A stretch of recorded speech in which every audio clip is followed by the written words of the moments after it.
है भगत सिंह तू जिंदा है।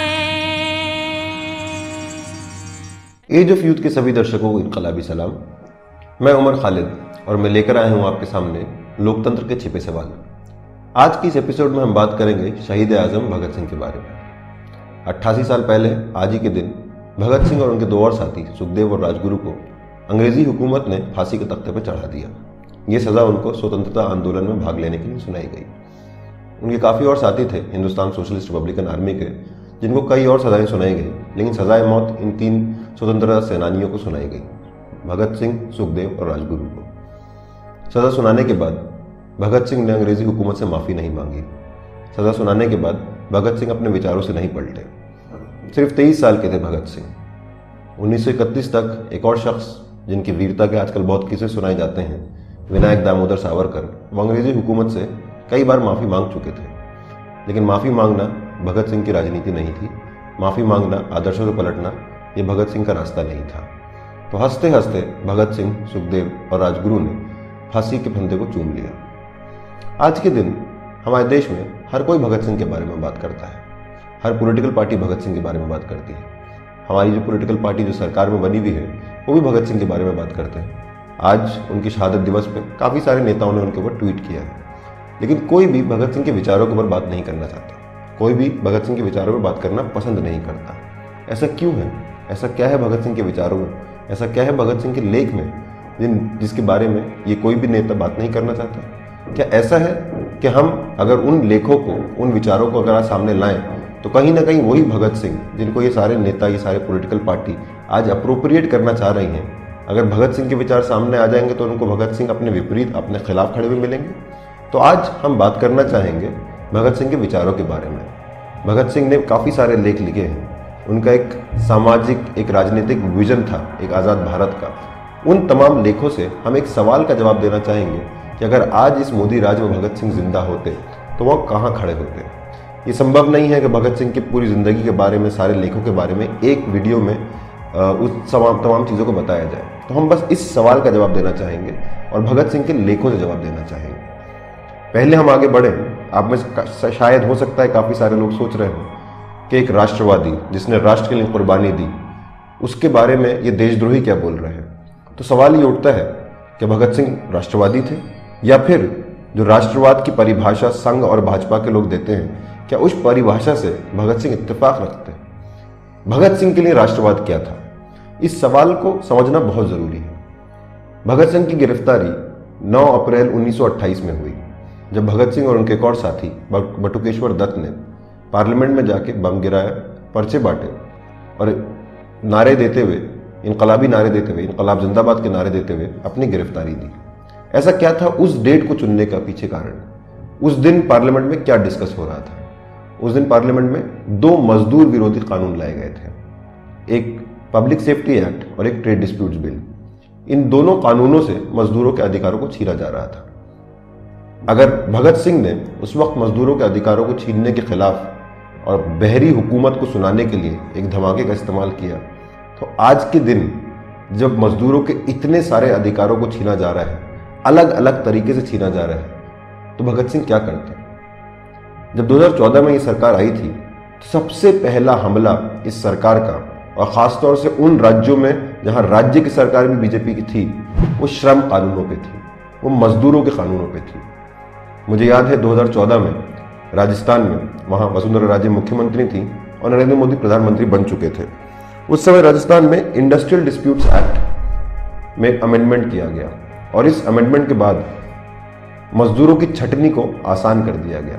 इससे पहले फैक्ट्री के मालिक सिर्फ 100 मजदूरों को एक साथ निकाल सकते थे, लेकिन इस अमेंडमेंट के बाद फैक्ट्री मालिकों को यह अधिकार दिया गया कि आप 300 मजदूरों तक को आप अपने फैक्ट्री से निकाल सकते हैं, आप बेरोजगार कर सकते हैं। ये कोई एक बिल या एक एक्ट या एक अमेंडमेंट नहीं था। इसके बाद लगातार कई सारे एक्ट्स आते गए। राजस्थान के ही अंदर कॉन्ट्रैक्ट लेबर एक्ट लाया गया, वहाँ उसमें अमेंडमेंट किया गया, जिसके चलते जो प्रिंसिपल एम्प्लॉयर है उसको रिस्पॉन्सिबिलिटी से हटा दिया गया। अप्रेंटिस एक्ट लाया गया कि आप अप्रेंटिस के बतौर वर्कर्स को रख लीजिए, मजदूरों को रख लीजिए, कि उनको तमाम अधिकार जो मजदूरों को मिलते हैं वो ना मिले और एक अप्रेंटिस की तरह उनको रखा जाए। गुजरात के अंदर, जिस गुजरात मॉडल ऑफ डेवलपमेंट की बहुत बात करी जाती है, 2015 में गुजरात लेबर एक्ट लाया गया। इस एक्ट के जरिए अब आउट ऑफ कोर्ट सेटलमेंट करवाने का सरकार ने पूरा एक तरीका अपनाया। मतलब अगर मजदूरों के अधिकार छीने जाएंगे तो अब वो अदालतों में नहीं जा सकते। ये बोला जाएगा आउट ऑफ कोर्ट सेटलमेंट आप मैनेजमेंट से कर लीजिए। मतलब मैनेजमेंट की गुंडागर्दी के साथ सरकार खड़ी रही। एक और महाराष्ट्र के अंदर 2017 में महाराष्ट्र लेबर लॉ लाया गया। ये बोला गया जो छोटे फैक्ट्री हैं वहां फैक्ट्री के मैनेजमेंट को प्रोविडेंट फंड जैसी चीजें देने की जरूरत नहीं है अपने मजदूरों को। इससे हुआ क्या, जो बड़े भी फैक्ट्री थे उन्होंने अपने छोटे छोटे यूनिट बता के उन्होंने इन तमाम चीजों से अपने हाथ खड़े कर दिए। प्रोविडेंट फंड जैसी चीजें जो मजदूरों को मिलनी चाहिए, जो उनका संवैधानिक अधिकार है। सिर्फ ये बिल्स और ये एक्ट्स नहीं है, पब्लिक सेक्टर यूनिट्स को डिसमेंटल किया जा रहा है, उनके शेयर जो है प्राइवेट कंपनी को बेचे जा रहे हैं। उसके चलते काफी सारे मजदूर बिल्कुल बेरोजगार हो जाएंगे। हमने देखा किस तरीके से आंगनवाड़ी महिलाओं के साथ, आंगनवाड़ी मजदूरों के साथ बार बार उनके अधिकारों को छीना जा रहा है। और ऐसा नहीं है कि इस सब के खिलाफ मजदूर चुप हैं। मजदूर बड़े तादाद में सड़कों पे पिछले 5 साल से हैं। ये बातें आप मीडिया में नहीं देखते, लेकिन बार बार मजदूरों ने सड़कों पे निकल के अपने अधिकारों की बात करी है। 2016 में 180 मिलियन मजदूरों ने देश भर में देशव्यापी हड़ताल करी। 2017 में 1 लाख से ऊपर मजदूर दिल्ली आए महापड़ाव करने के लिए। आंगनवाड़ी महिला मजदूर पिछले 5 साल से सड़कों पे हैं, आंदोलन कर रही हैं, अपने अधिकारों की लड़ाई कर रही हैं। उस अंग्रेजी हुकूमत को सुनाने के लिए तो भगत सिंह ने बम फेंका था, लेकिन आज की मीडिया और आज की सरकार, आज की इस बहरी सरकार को सुनाने के लिए भगत सिंह क्या करते हैं? भगत सिंह उन तमाम आंदोलन में शरीक होते और इस सरकार के खिलाफ खड़े होते और उन मजदूरों के साथ खड़े होते जिस तरीके से वो 8 अप्रैल 1929 को खड़े हुए थे। सबसे बड़ी विडंबना तो जब होती है जब हिंदू राष्ट्र की बात करने वाले लोग, हिंदुत्व की बात करने वाले लोग भगत सिंह को अपना बताते हैं।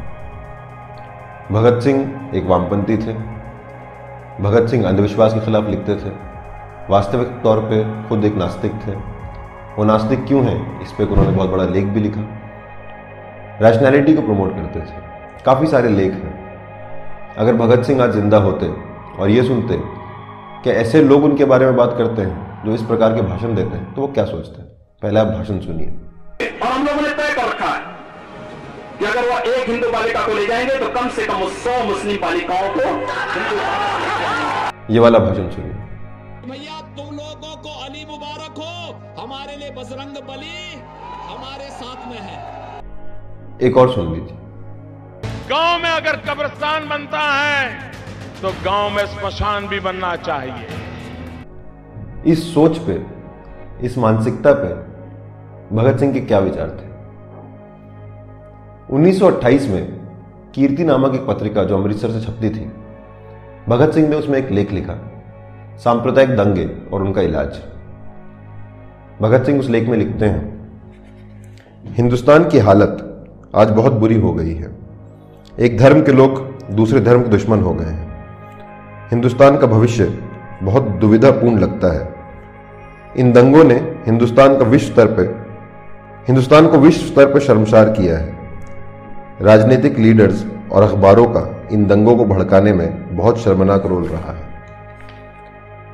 एक बहुत खूबसूरत तरीका है सांप्रदायिक हिंसा के मर्ज का इलाज करने का। हम लोगों की अलग अलग धार्मिक आस्थाएं हैं, लेकिन अगर हम धर्म को राजनीति से अलग रखें तो हम सब लोग राजनीति में और देश के लिए एक साथ खड़े हो सकते हैं। हम उम्मीद करते हैं कि हिंदुस्तान के असली शुभचिंतक इसके समाधान के बारे में सोचेंगे और हिंदुस्तान को अपने आप को बर्बाद करने से रोकेंगे। ये 1928 में भगत सिंह ने लिखा था। 1920 में सांप्रदायिक दंगे हिंदुस्तान में फैल रहे थे। 1920 की शुरुआत में असहयोग आंदोलन चल रहा था। इस दशक की शुरुआत में जिस असहयोग आंदोलन में हिंदू और मुसलमान साथ मिलकर अंग्रेजी हुकूमत के खिलाफ लड़े थे, लेकिन जब असहयोग आंदोलन गांधी ने वापस ले लिया, उसके बाद कई सारी जगहों पे हिंदू मुस्लिम दंगे हुए।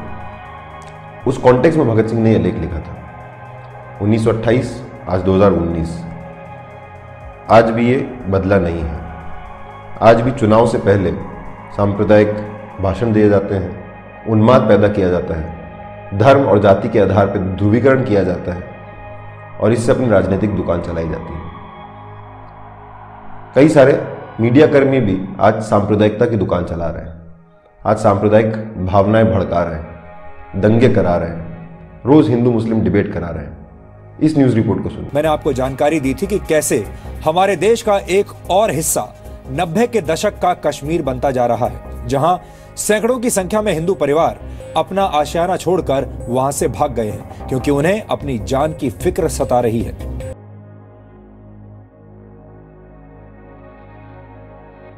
इस पे भी भगत सिंह ने कुछ लिखा था, क्योंकि उस समय भी उस वक्त का मीडिया कुछ ऐसा ही रोल अदा कर रहा था। भगत सिंह लिखते हैं, अखबार वाले सांप्रदायिक दंगों को भड़काने में विशेष हिस्सा लेते हैं। पत्रकारिता का बिजनेस किसी समय बहुत अच्छा समझा जाता था, आज बहुत ही गंदा हो गया है। ये लोग एक दूसरे के विरुद्ध बड़े मोटे मोटे शीर्षक हेडलाइन देकर लोगों की भावनाएं भड़काते हैं और परस्पर सिर फुटअव्वल करवाते हैं। एक दो जगह ही नहीं, कितनी जगहों पर इसलिए दंगे हुए हैं कि स्थानीय अखबारों ने बड़े उत्तेजनापूर्ण लेख लिखे हैं। ऐसे लेखक बहुत कम हैं जिनका दिल और दिमाग ऐसे दिनों में भी शांत हो। अखबारों का असली कर्तव्य शिक्षा देना, लोगों को संकीर्णता से निकालना, सांप्रदायिक भावनाएं हटाना, परस्पर मेल मिलाप बढ़ाना और भारत की साझी राष्ट्रता बनाने का था। लेकिन उन्होंने अपना मुख्य कर्तव्य अज्ञान फैलाना, संकीर्णता का प्रचार करना, सांप्रदायिक बनाना, लड़ाई झगड़े करवाना और भारत की साझी राष्ट्रता को नष्ट कराना बना लिया है। आज भी मीडिया कुछ यही रोल अदा कर रहा है, और वो मीडिया जो ये रोल अदा कर रहा है अपने आप को राष्ट्रवादी बोलता है। अगर आज भगत सिंह जिंदा होते तो शायद एक लेख फिर से लिखते, शायद एक वीडियो फिर से बनाते, शायद अपनी आवाज़ बुलंद करते और ऐसे लोगों को बेनकाब करते। सिर्फ सांप्रदायिकता के खिलाफ ही नहीं, भगत सिंह ने जाति प्रथा के खिलाफ भी लिखा था, जातिवाद के खिलाफ भी लिखा था। 1928 में उसी पत्रिका कीर्ति में एक और लेख, अछूत का सवाल, उसमें भगत सिंह लिखते हैं, हमारा देश एक ऐसा अनोखा देश है जहां 6 करोड़ नागरिकों को अछूत बोला जाता है और उनके सिर्फ छूने से सवर्ण जातियां, उच्च जातियां अशुद्ध हो जाती हैं। ये बोला जाता है कि अगर वो मंदिरों में जाएंगे तो भगवान गुस्सा हो जाएंगे। ये शर्मनाक है कि 20वीं सदी में भी ये सारे रीति रिवाज बरकरार हैं।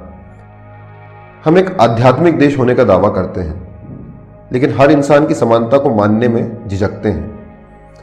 जबकि यूरोप में कई सदियों से क्रांति की बात हो रही है। अमेरिका और फ्रांस की क्रांति ने समानता की बात करी है, लेकिन आज भी यहां ये विमर्श कर रहे हैं कि क्या अछूत जनेव पहन सकते हैं, क्या वे वेद पढ़ सकते हैं या नहीं। विदेशी मुल्कों में हिंदुस्तानियों के खिलाफ भेदभाव से हमें गुस्सा आता है, और इस बात पर भी गुस्सा आता है कि अंग्रेज और अंग्रेजी हुकूमत हमें हिंदुस्तान में समान अधिकार नहीं देती। लेकिन क्या सही में हमें यह शिकायत करने का अधिकार है? सबसे पहले हमें ये बात माननी होगी कि हम सब समान पैदा हुए हैं और हमारा काम हमें बांटता नहीं है। अगर कोई सफाई कर्मचारी के घर में पैदा हुआ है तो उसका ये मतलब नहीं है कि वह जिंदगी भर इसी काम को करते रहे, मतलब लोगों का पखाना साफ करता रहे और कोई विकास के कार्य में भाग ना ले। 1928 में भगत सिंह ने यह लेख लिखा था। आज 2019 में आज भी जाति प्रथा कायम है। आज भी हर घंटे दलितों के खिलाफ हिंसा होती है। आज भी हर घंटे किसी दलित महिला के खिलाफ बलात्कार होता है। आज भी हमारे जो राज सत्ता में बैठे हैं, आज भी जो हमारे लीडर हैं, वो जाति की राजनीति करते हैं, लोगों को जातियों में बांट के वोट बटोरते हैं। आज भी हमारे ऐसे लीडर हैं, योगी आदित्यनाथ जैसे, जो जब दलितों से मिलने जाते हैं तो पहले उनको साबुन और शैम्पू देते हैं कि कहीं उनसे मिलके वो गंदे ना हो जाए। हमारे प्रधानमंत्री, क्योंकि भगत सिंह ने सफाई कर्मचारियों के बारे में बात करी, हमारे प्रधानमंत्री ने 2007 में अपनी किताब कर्मयोगी में लिखा था कि गटर साफ करना, मैला ढोना, गटर में उतर के पखाना साफ करना एक आध्यात्मिक काम है, एक आध्यात्मिक अनुभूति है, एक रूहानी काम है, एक स्पिरिचुअल एक्सरसाइज है। ये वो अपनी मनुवादी सोच को दिखा रहे थे। अगर आज भगत सिंह जिंदा होते तो ये दलितों का जो उत्पीड़न है, पिछड़ों का जो उत्पीड़न है, अति पिछड़ों का जो उत्पीड़न है, जाति प्रथा जो है, उसके खिलाफ आवाज उठाते, उसके खिलाफ आंदोलन में भाग लेते, जाति के उन्मूलन की बात करते। एक सवाल और जो महत्वपूर्ण सवाल है वो आज़ादी के सवाल है। वो ये सवाल है कि भगत सिंह के सपनों का आज़ाद भारत कैसा था। आज जब छात्र नौजवान सड़कों पर निकलते हैं और आज़ादी की बात करते हैं तो हमारे हुक्मरान बोलते हैं कि आपको किस चीज़ से आज़ादी चाहिए, हम तो 1947 में ही अंग्रेजी हुकूमत से आज़ाद हो गए थे, तो आप कौन सी आज़ादी की आप बात कर रहे हैं। मेरा मानना है कि भगत सिंह के लेख में हमको उनके सवाल का जवाब मिल जाता है कि भगत सिंह सिर्फ हमें अंग्रेजी शासन से आज़ाद करने के लिए अपनी जान का बलिदान दिया, या भगत सिंह के हिसाब से आज़ाद भारत का एक विजन था। क्या भगत सिंह अगर आज जिंदा होते तो क्या वो भारत को सही मायने में आज़ाद मानते? 1931 में अपने आखिरी पिटीशन में फांसी से बस कुछ दिनों पहले पंजाब गवर्नर को उन्होंने एक लेख लिखा। उस लेख को मैं पढ़ना चाहता हूं। उस लेख में वो लिखते हैं, हम ये कह देना चाहते हैं कि एक युद्ध छिड़ा हुआ है और ये लड़ाई तब तक चलती रहेगी जब तक कि शक्तिशाली व्यक्तियों ने भारतीय जनता और श्रमिकों की आय के साधनों पर अपना एक अधिकार रखा है, चाहे ऐसे व्यक्ति अंग्रेज पूंजीपति हो और अंग्रेज ये सर्वथा भारतीय ही हो, उन्होंने आपस में मिलकर एक लूट जारी कर रखी है। चाहे शुद्ध भारतीय पूंजीपतियों के द्वारा ही निर्धनों का खून चूसा जा रहा हो तो भी इस स्थिति का कोई अंतर नहीं पड़ता। उस समय तक ये युद्ध समाप्त नहीं होगा जब तक कि समाज का वर्तमान ढांचा समाप्त नहीं हो जाता, प्रत्येक वस्तु में परिवर्तन या क्रांति समाप्त नहीं हो जाती और मानव सृष्टि में एक नवीन युग की सूत्रपात नहीं हो जाता जब तक ये युद्ध चलेगा। ये भगत सिंह ने उस समय लिखा था कि आज 2019 में भगत सिंह अगर आज होते और हमारे देश में असमानता, हमारे देश में भुखमरी, हमारे देश में गरीबी को देखते, क्या वो बोलते कि सही मायने में भारत आज आजाद है? आज हिंदुस्तान ग्लोबल हंगर इंडेक्स, भुखमरी के इंडेक्स में 119 देशों में 103 हिंदुस्तान की रैंक है। हिंदुस्तान में दुनिया के 1/3 अशिक्षित लोग हमारे देश में रहते हैं। 18 लाख लोग ऐसे हैं जिनके सर के ऊपर छत नहीं है, होमलेस जिन्हें बोला जाता है। आपको फुटपाथ पे, फ्लाईओवर के नीचे सोते मिल जाएंगे। 12,000 किसान हर साल आत्महत्या करते हैं। अभी हाल ही में एक रिपोर्ट आई जिसने बताया एक आरटीआई के आधार पर कि पिछले 5 सालों में 14,000 से ऊपर किसानों ने आत्महत्या करी है, और महाराष्ट्र के अंदर, सिर्फ महाराष्ट्र के अंदर, और तकरीबन ऑन एवरेज हर एक दिन 8 किसान आत्महत्या कर रहे थे। एक तरफ जब इतनी गरीबी है, इतनी भुखमरी है, किसान मजदूर गरीबी में जी रहा है, जो अनाज उगाता है उसको खाने को नहीं है, जो मजदूरी करता है उसके कपड़े के ऊपर कपड़ा नहीं, उसके बदन के ऊपर कपड़ा नहीं है। दूसरी तरफ कुछ मुट्ठी भर उद्योगपति लोग अमीर होते जा रहे हैं। हाल ही में एक रिपोर्ट आई जिसने बताया कि 9 भारतीयों के पास इतना धन है, 9 पूंजीपतियों के पास इतना धन है जो भारत की आबादी के आधी आबादी के बराबर, मतलब अराउंड 65 करोड़ लोगों के पास जितना धन है उतना हिंदुस्तान में सिर्फ 9 लोगों के पास है। यही अडानी, अंबानी, टाटा, ऐसे उद्योगपति। यह बताया गया कि किस तरीके से बड़े बड़े उद्योगपतियों ने टैक्स का पैसा चुराया है, टैक्स नहीं भरा है, उनके कर्जे माफ किए गए। इसी सरकार ने तकरीबन 3.5 लाख करोड़ रुपए बड़े बड़े उद्योगपतियों का कर्जा माफ कर दिया, लेकिन किसानों का कर्जा माफ करने के लिए उनके पास पैसा नहीं है। मजदूरों को वेतन देने के लिए उनके पास पैसा नहीं है। हाल ही में प्रधानमंत्री ने कुंभ में जाके कुछ सफाई कर्मचारियों के पैर साफ किए और वो पैर धो के एक संदेश देना चाहते थे कि वो सफाई कर्मचारियों के साथ खड़े। मैं प्रधानमंत्री से पूछना चाहूंगा कि आपको लगता है कि सिर्फ पैर धोने से आप इस बात को भी धो सकते हैं, अपने सारे पाप धो सकते हैं, इस बात को भी धो सकते हैं कि आपकी सरकार ने पिछले 5 साल में सफाई कर्मचारियों के पुनर्निवास के लिए 1 पैसा खर्च नहीं किया है, बल्कि पिछली सरकार का जो बजट निकला हुआ था वो भी आपने खर्च नहीं किया है। तो गरीबों के लिए इस सरकार के पास कोई पैसा नहीं है।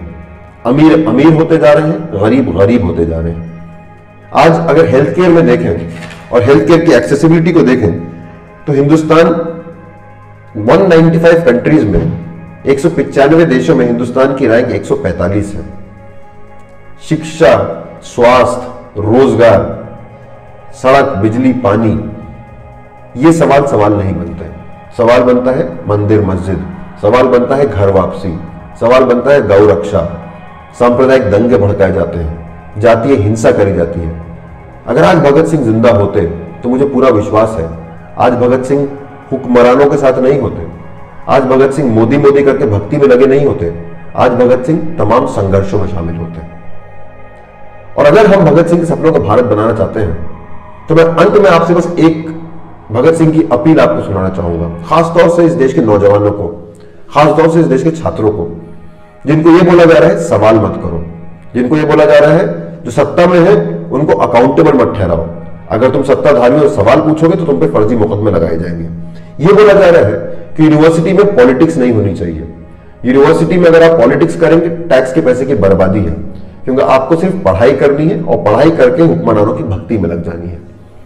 भगत सिंह ने एक लेख लिखा था जिसमें छात्र और राजनीति, छात्र नौजवान और राजनीति के बारे में उन्होंने कुछ लिखा था जो मैं आपके सामने पढ़ देना चाहता हूं ताकि आपको अपनी जिम्मेदारी का एहसास हो। भगत सिंह लिखते हैं, यह हम मानते हैं कि विद्यार्थी के मुख्य काम पढ़ाई करना है, उन्हें अपना पूरा ध्यान ही इस ओर लगा देना चाहिए, लेकिन क्या देश की परिस्थितियों का ज्ञान और उनके सुधार सोचने की योग्यता पैदा करना उस शिक्षा में शामिल नहीं? यदि नहीं तो हम उस शिक्षा को भी निकम्मी समझते हैं जो सिर्फ क्लर्की करने के लिए ही करी जाए। ऐसी शिक्षा की जरूरत ही क्या है? जो भगत सिंह ने लिखा है। जो लोग आज विश्वविद्यालयों में पढ़ रहे हैं, जो छात्र आज विश्वविद्यालयों से निकलकर नौकरी तलाश रहे हैं, हम तमाम लोगों की जिम्मेदारी है, अगर हम सही मायने में भगत सिंह के सपनों का भारत बनाना चाहते हैं तो समानता के लिए लड़ें, भाईचारे के लिए लड़ें, इस असमानता के खिलाफ, इस अज्ञानता के खिलाफ आवाज बुलंद करें, डरे नहीं, आलोचना करने से ना डरे, सोचने से ना डरे, सवाल पैदा करने से ना डरे, हुक्मरानों से सवाल पूछें। भगत सिंह बोलते हैं, निष्ठुर आलोचना और स्वतंत्र सोच ये क्रांतिकारी के दो लक्षण हैं। Merciless criticism and independent thinking, these are the two traits of revolutionaries. जब तक हम सवाल करते रहेंगे, जब तक हम हुक्मरानों को, उनके जन विरोधी नीतियों को चैलेंज करते रहेंगे, जब तक हम आंदोलनों में रहेंगे, जब तक भगत सिंह जिंदा रहेंगे। जब अंग्रेजी हुकूमत भगत सिंह को फांसी देने आई तो अंग्रेजी हुकूमत को भगत सिंह ने बोला था, आप व्यक्ति को मार सकते हैं, आप विचारों को नहीं मार सकते। आज भी भगत सिंह हमारे बीच में जिंदा है, उन तमाम आंदोलनों में जिंदा है जो भगत सिंह के विचारों की बात करते हैं।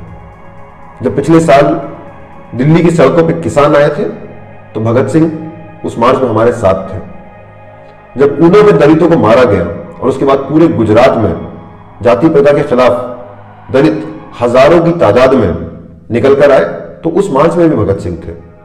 जब मॉब लिंचिंग की घटनाएं हुई, सांप्रदायिकता फैलाई गई और उसके खिलाफ सड़कों पर लोग निकलकर आए तो उसमें भी भगत सिंह शामिल थे, भाईचारे की बात कर रहे थे। जब नौजवान अपने रोजगार की बात के लिए सड़कों पर निकले तो उसमें भी भगत सिंह शामिल थे। जब विश्वविद्यालयों में स्वतंत्र सोच को बचाने के लिए छात्रों ने नारा बुलंद किया, अपनी लड़ाई बुलंद करी, उसमें भी भगत सिंह शामिल थे। भगत सिंह जब तक जिंदा रहेंगे, जब तक हमारी लड़ाई जिंदा रहेगी, जब तक सही मायने में आजाद लोकतंत्र भारत सपना को हम जिंदा रखेंगे, जब तक भगत सिंह जिंदा रखेंगे। भगत सिंह जब ही मरेंगे जब हमारी लड़ाई मर जाएगी, जब हमारा सपने देखने का जो एक दायित्व है, सपना देखने का जो एक कैपेसिटी है, जब तक वो जिंदा है, जब तक भगत सिंह जिंदा है। मुझे ये उम्मीद है कि इस देश का युवा, इस देश का नौजवान कभी भी भगत सिंह को और भगत सिंह के विचारों को मरने नहीं देगा। बहुत बहुत शुक्रिया।